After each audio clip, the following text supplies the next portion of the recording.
Imagine a couple you probably recognize instantly. Two educated professionals, stable jobs, no wild spending habits, no luxury lifestyles. She works in marketing, he's in tech. Together, they earn well into six figures. On paper, they're doing everything right. Yet somehow they're always tense. There's no real savings cushion. A surprise expense, a car repair, a medical bill goes straight onto a credit card. Vacations feel stressful instead of relaxing. Conversations about money quietly turn into arguments. And despite earning more than most households, they feel like they're barely keeping their head above water. Here's the uncomfortable question. How does a household earning more than most Americans still feel so fragile? This isn't a story about bad budgeting. It's not about irresponsible spending. And it's definitely not about people being lazy or entitled. In fact, this couple followed the exact blueprint society promised would lead to security. They studied hard, built careers, got married, combined incomes, bought a home in a good area, worked full-time, sometimes more than full-time. They did everything they were told would lead to stability. And yet, they feel trapped. If you've ever looked at your total household income and thought, we make too much money to feel this stressed, you're not alone. Millions of families feel this exact contradiction, even if they don't talk about it openly. What's happening here isn't personal failure. It's something deeper, something structural. A financial trap that quietly reshaped modern life without most people noticing. A system that looks logical on the surface but behaves very differently in real life. And the most unsettling part, the harder both partners work, the tighter the trap often becomes. In this series, we're going to unpack why two incomes, which sound like a financial upgrade, often make families more vulnerable instead of more secure. We'll look at how costs shifted, how expectations changed, and why earning more doesn't automatically mean keeping more. By the end, you'll understand why so many successful households feel one emergency away from collapse, and why this isn't an accident. At first glance, the math feels impossible to argue with. If one person earning $50,000 can support a household, then two people earning $50,000 each should be thriving, right? Same expenses, double the income. More savings, more security, more freedom. That logic sounds airtight. It feels like basic arithmetic, but real life didn't follow the math. Instead of doubling financial security, two incomes quietly became a requirement just to stay afloat. Instead of creating breathing room, they erased it. And instead of making families safer, they made many of them more exposed to risk than ever before. This shift didn't happen overnight. It unfolded slowly enough that most people never questioned it. But once you see it, you can't unsee it. Decades ago, one income covered the basics: housing, food, healthcare, education, transportation, with something left over. The second potential income wasn't part of the daily budget. It was insurance, a safety net, a backup plan.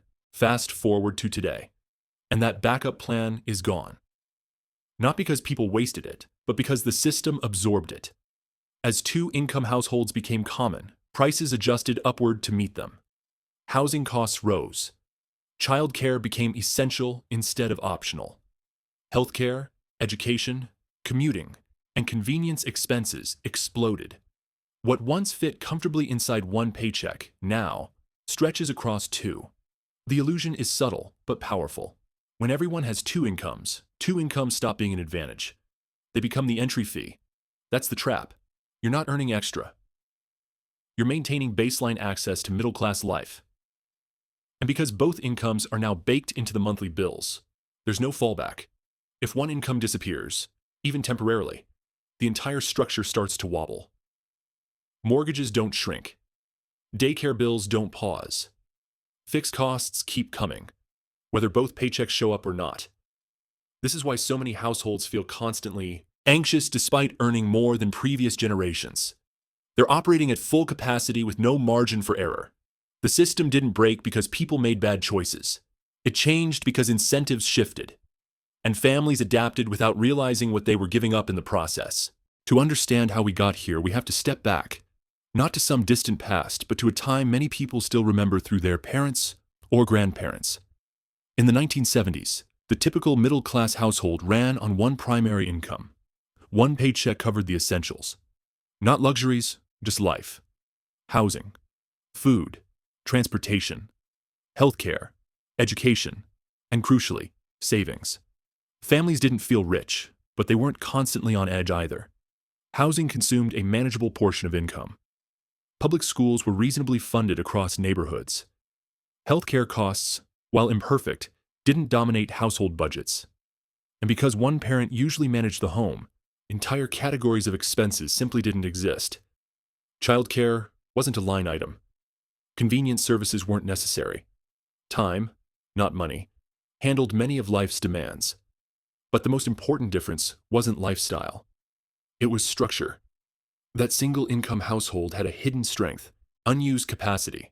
If the primary earner lost their job, the second adult could step into the workforce. It wasn't ideal, but it was possible. That option alone created resilience. Families could absorb shocks without instantly collapsing. Today, that option is gone. Not because people don't want it, but because they already used it. When both adults work by default, there's no reserve income left to activate. The system runs hot all the time. Every dollar is committed before it's earned.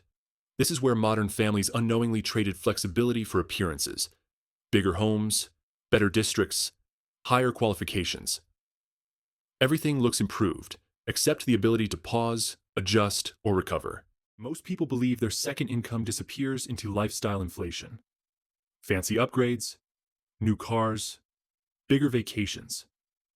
That's comforting because it implies control. But the truth is far more unsettling. The second income didn't disappear into luxuries. It vanished into necessities. Start with taxes. The additional income is often taxed at higher marginal rates, shrinking its real value immediately.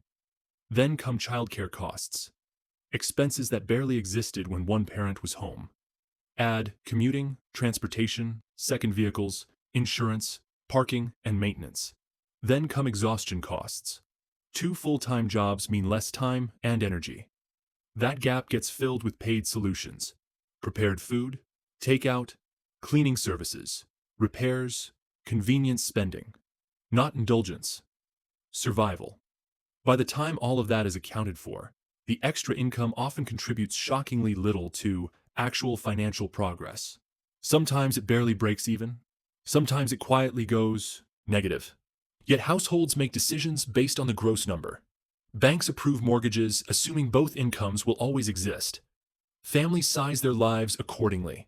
And that's where the real danger sets in. Because the moment one income falters, everything else keeps demanding payment. Here's the paradox. Many financially stressed households aren't low earners. They're solidly middle or upper middle income. The problem isn't income, it's rigidity. When fixed costs expand to consume every paycheck, there's no room to breathe.